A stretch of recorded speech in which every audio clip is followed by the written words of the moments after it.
and welcome to another episode of the KopiBros Show presented by Chit Podcast Network. Now, today we had the very fun experience of welcoming back Dr.Angela Tan. You'll remember from her first interview that we did with her, well, she explained a lot about intimacy, about sex, and about some of the problems that couples run into. And I just think it's such a refreshing experience to have her back. So she answered a lot of questions about sex toys from our viewers and listeners. Without further ado, before we get into our episode, a word from our sponsor.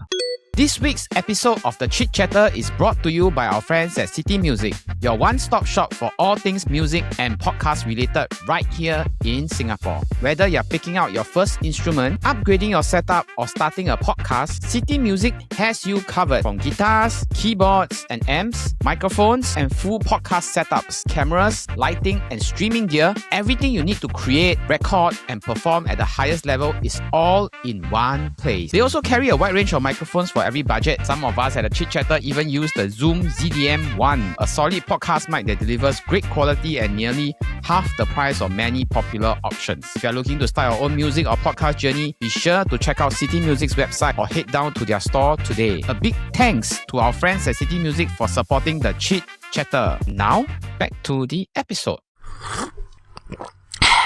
Now today, we are back for our latest and newest KopiBros episode format where we are going to be bringing back past KopiBros guests where you guys get to write in questions in our new Ask Me Anything series. Today, we have on our third episode, our intimacy therapist, Dr. Angela Tan. Hello, Dr. Angela.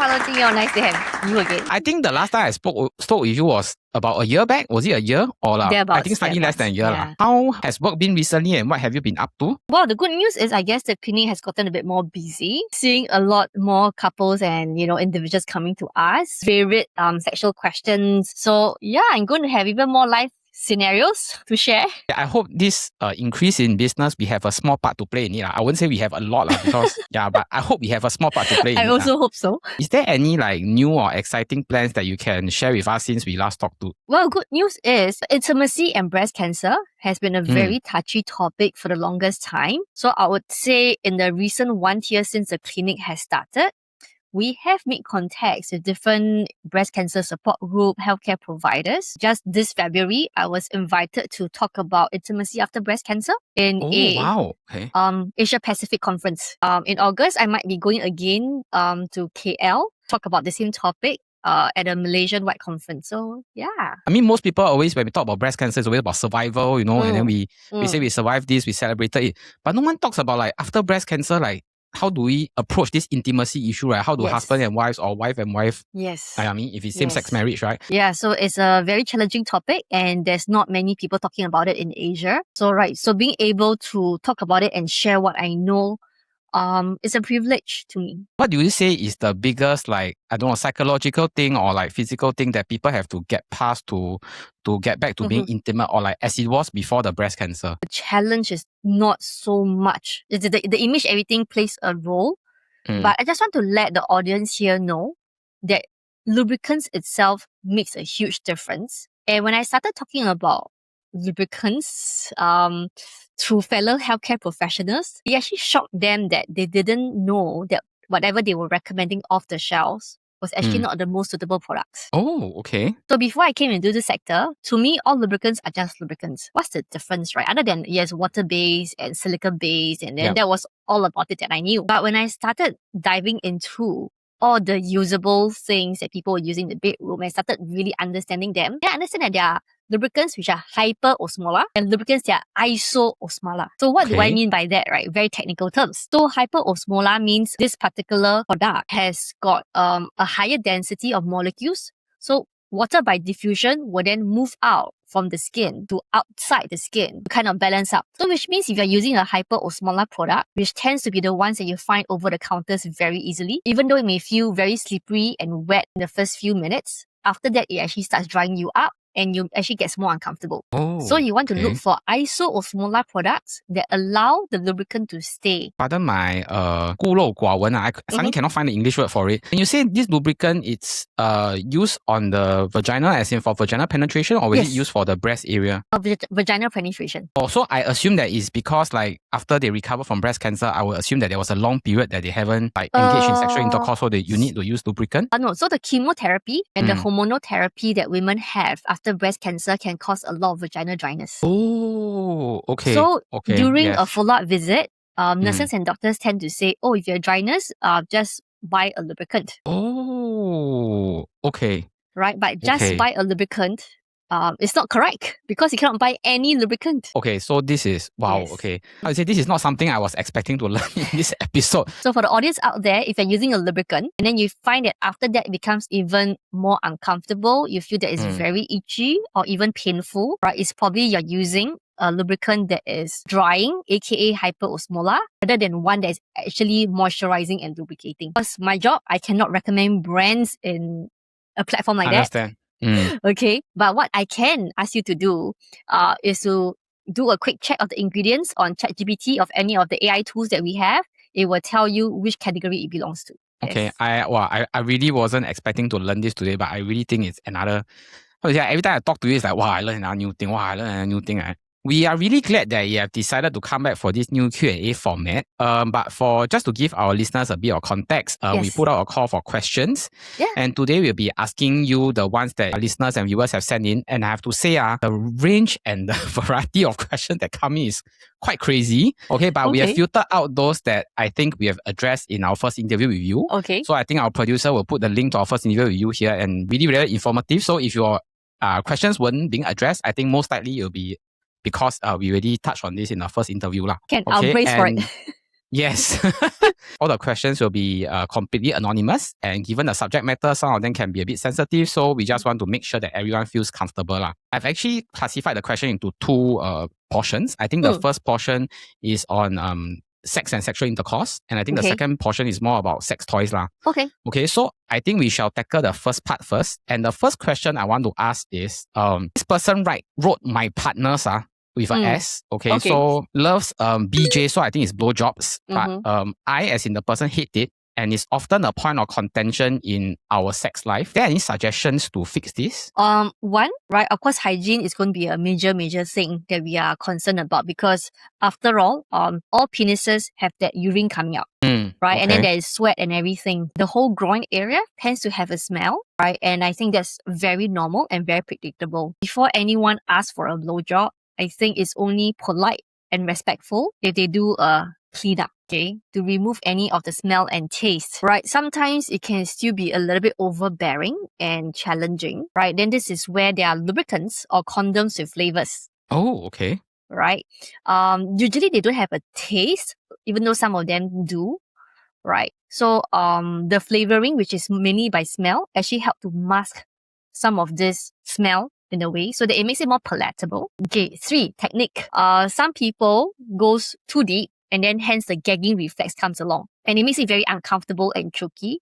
So whoever who is giving, right, will want to go slow at your own pace, so that it doesn't create the gagging reflex. Whoever who's receiving need to be mindful and not to trust so intensely to create the gagging reflex that makes it so uncomfortable. Okay, then the other thing, yes, the mouth can get tired. The giver needs to be able to kind of move between the hands and the mouth, supporting each other, such that their partners get the satisfaction without feeling that I'm doing a lot of work on my mouth and I'm getting overly tired. So you suggest like alternating Alternating, or superficial mouth, and then the shaft can still be held by the hand to create the stimulation. So you don't have to go all the way in, which then triggers the gag reflex. So there's a lot of techniques around it. And then, of course, the other main part is the psychology. If the giver has a lot of preconceived notions around blowjobs, that will be very challenging, right? So if they are not able to overcome the psychology around it, it can, of course, be quite a turn off. So this is where, if the giver is keen to actually explore, that I work with some of my clients to look at, why certain sexual activities is not something that they can allow themselves to do it. They feel like, it really turns them off. They feel very disgusted by it, or they feel that it is just not necessary. The males either my clients or otherwise, who then share with me the key reasons why they enjoy blowjobs is because it's something that hands cannot replicate. Because, the whole softness of the mouth and being well lubricated actually create a very pleasant sensation over the head of the penis, where most men find it sensitive and pleasurable. The gentleness of how a blowjob can be done at times actually creates the kind of stimulation a hand job can never replace. But good news is, one of the things I do recognize is some of the masturbation sleeve toys, like a Tinga 8, can somewhat replicate a blowjob. If you have a partner who is very keen on receiving and you really, really, really have an issue giving, try a masturbation sleeve. Oh, okay. So it might be able to do the same effect. The possibility is that it can be a physical thing, it can be a mental thing also. Yes. So the physical thing, like you say, you can still advise them, go back, try, do your homework, try an error and then find what is most convenient for you or what works for both of you, right? But if it's a psychological issue, it's still best to seek professional help, right? Yeah. Either through you or with someone and try to understand like why are you so adverse towards certain sexual acts. For example, if the partner keep insisting, right, then why are you so insistent? Because relationship is about being able to communicate respectfully and to respect each other's needs and wants. Most of the time we end up talking about in general, how does a relationship function and operate more than just the act itself. The act is just a symptom. Then I think we can move on to our second question. Yes. Which is, our second question is actually, how often should couples change positions during sex? Anytime they want. Oh, okay. Right. I mean, there are some couples who just like one particular position for the whole entire session. And then there are some couples who wants to have 10 different positions for the entire session. I don't think it really matters. It's like just today you feel like having wanton mee, so eat wanton mee, and then tomorrow is mee rebus, so it's mee rebus lor. Okay, I never heard someone describe sex in this way before, but okay. Right. But because there are some men who actually have a concern, because the moment they change the position, they are concerned that the stimulation disappear and then they can lose an erection. Ah, okay. So that is one of the concern that I hear when it comes to position changing. Same thing with wearing a condom. So at first, everything is going well. Then the moment they take time aside, they can lose their erection without the direct stimulation, and it kind of frustrates them a lot. So to them, they don't want to change any position because of this concern. So then how to actually overcome it is, one, to realize you can actually get your erection back. It's alright to lose it for a while. Oh, okay. A lot of men didn't realize that, once they lose their erection, they can actually get it back, so they get very uptight about it. And that anxiety actually prevents the erection from coming back on again. So one of the practices that I get my clients to do is to build that confidence. If you lose it, just know how to get it back. I guess at the end of the day, it's about like the couple, how comfortable they are, how adventurous they are, and, their own comfort level. Like they want to do, like you say, at one go, or you want to try like 5-10 different positions at one go. And then there are some days that will just be, purely, I want to get it off. There are some days that I just want to explore, so I'm not so keen on whether I actually get an orgasm or not. But let's try different things today and see, how the whole day turns like. Some days you just want McDonald's, and some days you just want to sit in a Michelin 3-star restaurant and really enjoy your whole meal, right? Okay, the Michelin thing maybe will take 2 hours, 3 hours, but we shall I see. mean, if you can have sex for 3 hours, it's a very different experience. I can't imagine 3 hours. I can't even sit down for a movie for 3 hours. But okay. The next question is, we are a couple that has not successfully consummated the marriage, as it is often painful for the female. There are things that can be done to help make the experience less painful. Yes, and this is a very, very important one that I see a lot in my clinic. So a number of first-time sex partners, they have problems with consummating the marriage because, one, there could be tightness in the vaginal entrance, a condition where we call vaginismus, where the vaginal entrance is too tight for entrance. And two, can be a partial vaginismus or just painful sex because the whole muscle area is very tense. And when something tries to enter, it gets very uncomfortable. So in my clinic, what I do is I actually do quite an elaborate psychological analysis to look at whether there's any fears around painful intercourse in the first place itself. Because growing up, all the drama series that we watch, after the first time, there's always blood on the bedsheet. Yes. Especially the period dramas. Yes. Literally period dramas. But ingrained in all our heads, right, is that the first time is always painful. Then couples with all the shaming and the guilt that we're given, like, sex is not a thing that you should do before you get married. So a lot of first timers go into their first night with all these horror stories and all the preconceived notions. Being first timers, they are also not well equipped on how to create the mood, relax the muscles, get into the state. You end up with two people trying to figure out how to make things work on the first night and then didn't know how to do it, right? Oh. Getting all clumsy and the tension builds up, the frustration builds up. The first time, it didn't go well. Second time, with the first time failure, you get even more stress. Yeah. So after a few times of failures, which I try not to tell my clients is failures, it's just, experiments that didn't go through, people get frustrated and then things just gets worse and they give up. So I actually have to work with my clients quite a fair bit on the psychological feeling. I have to educate them what happens in the bedroom, how to bring pleasure, how to relax. Then I do this process called the dilator therapy. So a traditional dilator therapy set comes in different sizes. And then what women are supposed to do is to insert these dilators gradually. Okay. So that they get comfortable with something inserting to them and then eventually accept the penis. Okay, but in my clinic, I have done away with the traditional dilator therapy set because I realized that quite a number of people get stuck between a size 2 and a size 3 or a size 3 and a size 4. Because when you upgrade in size, there's a psychological fear that goes into your head and says, oh no, it's getting bigger, right? How am I supposed to receive it? So instead, nowadays what I do is this thing that's come is conical in shape. So I'm going to open it up. Okay, it's actually a hydrogel.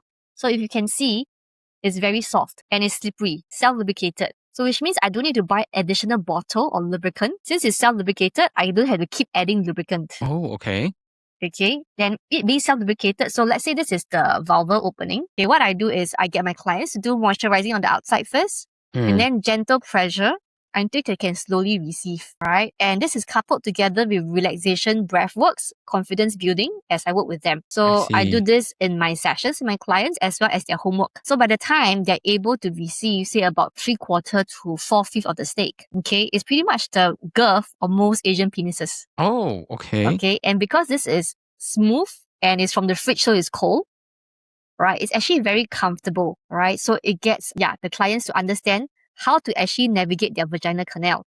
So vaginal canal is actually not a straight path. Okay? Those who are aware, it's actually slightly curved. Okay, so when I get the partners to do it for the wives as well, they start to actually realize that, oh, you mean I have to angle my penis accordingly? I was like, yes, that's right. So by getting the partners to also do it for their wives, what happens is they also start to understand how the whole terrain is like. And the wife also start to be able to trust that their partners know how it feels like and how to navigate through. So when the actual penis actually comes upon, it's actually much easier. This thing, is it something you created on your own or is this something that you can also buy off the shelf? So in the whole of Asia, I'm the only one who has bought it in because this is a European product. Okay. Interesting. Okay. I never, So this is one of the things that I work with in my clinic. And I would say the success rate for this is a lot better than my traditional dilator set that I mentioned earlier on. I would guess that you knew about this because you went to conferences and through sharings, you learned about this from and then interaction with various counterparts. So in my clinic, what's nice about it is I often have new experiment products. Okay. Right? Okay. So unlike a traditional structured hospital, in order to get a product in, you have to go through like a few different departments and a few different proposals. Procurements. So in a clinic setting, I make a call, I order some samples in. If it doesn't work, I drop it. If it does, I continue. Right? So I get new stuff here. The next question, now it's more on the male side. It says that it takes me very long to ejaculate and it often makes it tiring for my partner and she often stops halfway. Are there any ways to make the process shorter for me? Yes. So ejaculation is a process of letting go, which is different from erection, which is a process of tensing up. So erection and ejaculation has got very different energies. You talk about it. So when a person takes a longer time to ejaculate, right, one of the key reasons is because they are too tight or too anxious, uptight to actually let go. So that one is a psychological reframing. 2, they're not stimulating the right areas. Because in the whole penis, there are different parts that feels different for different individuals, right? When you stroke the penis in a certain way, it creates erection. When you stroke it another way, it creates a sensation to actually build to orgasm and ejaculation. This particular audience might want to also try different ways of finding out what are his sensitive areas for ejaculation. Am I right to assume that different men, different parts of the penis is their their different Sensitive zones, yeah. sensitive zone, or like their male G spot lah, that maybe you stimulate this point a bit more, then you help you ejaculate a bit more. Ejaculate sooner lah. Yes. I never knew about that, honestly. Although I'm a male. Yeah. Yes, so a lot of men, when they masturbate, right, it's just simply to get to the end. So there is very little data that they have about understanding how their body works. One of the things I gave the men permission to do is to masturbate so that they actually collect data about how their body is responding and reacting. Okay. And I tend to say you can use porn as a stimulant, but the moment you're over reliant on porn to help you finish, then you don't know how to finish on your own without porn, because with a partner, then you can't be possibly thinking or watching porn all the time. It is a good add-on for the foreplay, as a stimulation, right? But can you also, explore doing without it? Yeah, then so a lot of men struggle because it's always about quick fix. Understand. So the other problem that men has is actually premature ejaculation. You actually answered the next question I want to ask, which I think the next question is also about porn. Is it healthy or not healthy for the whole sexual experience? Yes. Like how much should they watch, or like should they even watch, or will it ruin the whole sex experience? Yeah, I mean, it's part of foreplay. Go for it, right? Understand, but it should never take the main seat. The main seat should be the connection you have with your partner in the very moment. Part of the teenage process is you will start watching porn before you get a girlfriend. How do you control it such that when you are ready to have a healthy sex relationship with your other half, you are not over reliant on porn because you've been doing it for so frequently? One of the hand technique. So a lot of men, they don't realize they hold very tight, the death grip syndrome, and they go very fast. Okay, and this is not replicable with a partner sex in a penis in vagina situation. So slow down, loosen the grip, and then be mindful of the amount of stimulation you're getting from porn. Just like video games, after a while, you tend to play more and more intense games to say the same kick. So you want to be mindful of how you are choosing the type of porn you're watching. Actually, I read articles that say that porn is getting very and more hardcore. Yeah. So like they say there's a worrying trend of people like more and more acceptive of like BDSM. So they start worrying that, will this affect like your actual sex experience? Because now we think that it's okay. And then, because there are 50 shades of grey, we think that actually this is something fun that people like to do. But actually that also is reliant on your other half and how much or how accepting they are towards this kind of play. Yeah. Okay. So I'm going to speak a little bit about the BDSM so that they don't assume that, all such rough play actually follow the BDSM guidelines. Practitioners who are really, really very professional about it, they actually have a lot of guidelines governing how they actualize those plays. It's not always what you see in porn, like a guy just do it and then a girl just accept. There's actually a lot of talking through in front, setting up rules and regulations and safety words and safety boundaries before such action actually takes place. If they're not aware and some people just execute it without asking for permission and setting up ground rules and safety rules, it actually makes people feel very unsafe in the process, and it actually damages people. Don't believe whatever you watch in 50 Shades. Yes, and other porns. Porns, as with all, film productions, are made to attract people it's to a keep fantasy watching. Yeah. Okay, so the last question about the sex part is should I buy Viagra if I have ED but only when having sex with my partner? I assume that this person is asking, should I buy Viagra if I have ED and only use it when having sex with my partner? Generally, Viagra and the group that we call PDE5 inhibitors are used mostly when required, an hour or two before sex, you can have it. But if you have erectile dysfunction, I will recommend a thorough check first, okay? Because what preludes that is actually health issues. So people who have issues with blood flow, aka they're overweight, they have high blood pressure, they have borderline diabetes, they smoke. These are actually the main reasons for the erectile dysfunction. So if you're just taking the drugs without treating all this problem, okay, I mean, I don't want to curse you or anything, but you might be walking around with an undiagnosed condition that requires treatment. If it doesn't, you might end up with a heart attack or stroke. So if you have erectile dysfunction that is not appropriate to your age group per se, right? And I mean like 60 over plus. Please see a doctor for evaluation to make sure that you have no other medical reasons that's causing the erectile dysfunction. Actually, this reminds me of not just erectile dysfunction, but how some of my parents' generation, they like to watch all this TikTok and then all this doom scrolling, and then they realize that, hey, this cream or this whatever is like very good for a medical condition. Then I'm like, 这个东西你有问过医生的吗？ Then like, 没有嘞 my friend spread this, is confirm good one. Then like, same lah, like Viagra, like you suggested, right? Unless the doctor prescribe it and they said that it's safe for you to use, then you don't just go like Geylang and buy off the shelf or so. Not even off the shelf, off the road. Yeah. Off the road. Okay. So those that you get off the roads, right? A lot of times are the chemicals that are mixed together with other things. They makes it easy for you to get an erection, but they are not the pure Viagra per se. They're only mixed with something. That's why it's very affordable, right? Or they might be imported from some other countries. So I remember when I was working as a junior doctor in one of the major hospitals, we started to see a whole bunch of young men coming in for very low blood sugar. Okay. Wow. Okay. Right? And one of them was actually in the ICU and in the coma because the blood sugar went super low. Okay? The only people that we know with super low blood sugar is people who have diabetes and gave themselves too much insulin, or they didn't have a proper meal after the insulin was given. But this young man, they have no medical problems at all. And then we realized after a few investigations, they bought some of these drugs. Yes, a few of them. Yeah, they bought these drugs off the streets. Yeah, I didn't know it was so easy until during COVID, a tour guide brought us on a tour of Geylang. And then they were literally just like, at the start of Geylang, there were just a few stores. Not even stores, it was just people squatting there and like, it was there. Yeah, I mean, people, who go there for services, they just wanted to make sure that their service is worth it, their money is well spent, right? Yeah. We shall go to the second part, which is about sex toy. I remember for the first part, you actually recommended some sex toys that people can try. Okay, but interestingly, this first question about sex toy is, what sex toy would you not recommend and why? I won't recommend sex toys that is too much for you. So it's your personal preference. All right. For example, if anal play and anal sex is way too much for you, do not get anal sex toys. Okay. And also, I don't recommend low quality sex toys. You want to check the silicone covering. Some of the silicone covering, they actually flake very easily.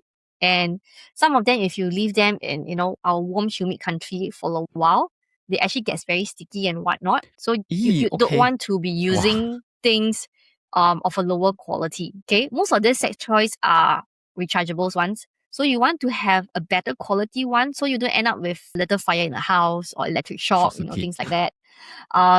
Some of the toys are then recommended for water play, aka you can bring to the bathtub, to the shower. So same thing, you want to make sure they are good quality ones. From what country or what brands will you consider like reputable? Because I would suspect that some major Japanese brands like Jenga, all these, I would guess that they are reputable, right? Yeah. Okay, so brands that you know. Those that you see are only going for $5. You want to question yourself, why is it $5? All right. So I would say there are some things that you can just buy for fun, to just experiment, to know how they work, but it's not something that you want to use on a regular basis. So I wouldn't say what type of sex toy, just really your personal preference, your personal comfort level, your appetite, and getting quality ones. The next question is, what sex toys would you recommend for gays or lesbians? It's a whole wide range. Sex toys here doesn't refer to only the genitals. For females who have sensitive nipples, there are nipple clamps as well. And then very simple things like blindfolds can be a very fun sex toy in a way, because when you remove your eyesight, you actually feel your sensations a lot more. When it comes to even temperature play, okay, by giving oral sex with a cold mouth can create very different sensations. So I think in a same-sex relationship, it gives you more reasons to explore, because you're not so focused on the penis in vagina thing. For lesbian couples, there's always a strap-on, okay, so people can still enjoy penetrative sex, all right? And then for males, there's actually prostate massages. So they can be quite intense, but of course, always make sure that it's prepped. So different anal plugs to try their size, warming up over a few sessions before you get something more intense like a prostate massager, which is like an intense vibrator. So I think when it comes to anal play, the safety rule is always have a toy that's a stopper. Okay, if not, it's very easy for things to slip inside, because a lot of the dildos who are meant for females do not have a stopper. Oh, okay. I didn't know that. Right. So if you Google a few, I don't have samples here because I don't really do anal toys in my clinic. Most of my clients are very vanilla. You mean the whole thing can like slip all the way in and like yes, you can't get it out, then you have to go hospital to like yes. So if you actually talk to A&E physicians, they will have plenty of stories to tell you around those things. I have another reason. Okay lah, no lah. And the last question is should people use toys during sex, or does that take away from the intimacy and create a dependency on them? Same thing here, right? What is it that you enjoy, right? Because sex toys are meant to be an add-on to make it more fun. It should never replace the intimacy you're building with your partner. It's quite challenging sometimes to actually be so entirely present soulfully ourselves and our partners, because the way city life is, we have tons and tons of notification on all the time, and we jump from screen to screen so fast. Like for example, if this video today is not edited and goes online, the viewership will drop. But we need to all have this flash words everywhere just to keep the viewership up. So our brain is actually very tuned to a lot of data at the same time. So I would say sex is one of the practices to help us slow down and be present, right? And then using the toys as just a fun and an aid thing, how do you still remain present to your partner? How to say, I don't think anybody has talked about sex in this way before. Like, it's about being present and really slowing down, enjoying the whole process, instead of like, just get this over and done with. You have to clock this once a week or once every few days kind of thing. I mean, we're already cooking enough at work already, right? So yeah, because I've seen some dramas where like, how do you say, like couples to get pregnant because they will ask you to time like when is your fertile your period. ovulation, yes. And then some husband will complain, like, I feel like 很像猪这样 like time 了 then the wife will say, hey, 时间到了 then you have to come back early tonight, this kind of thing.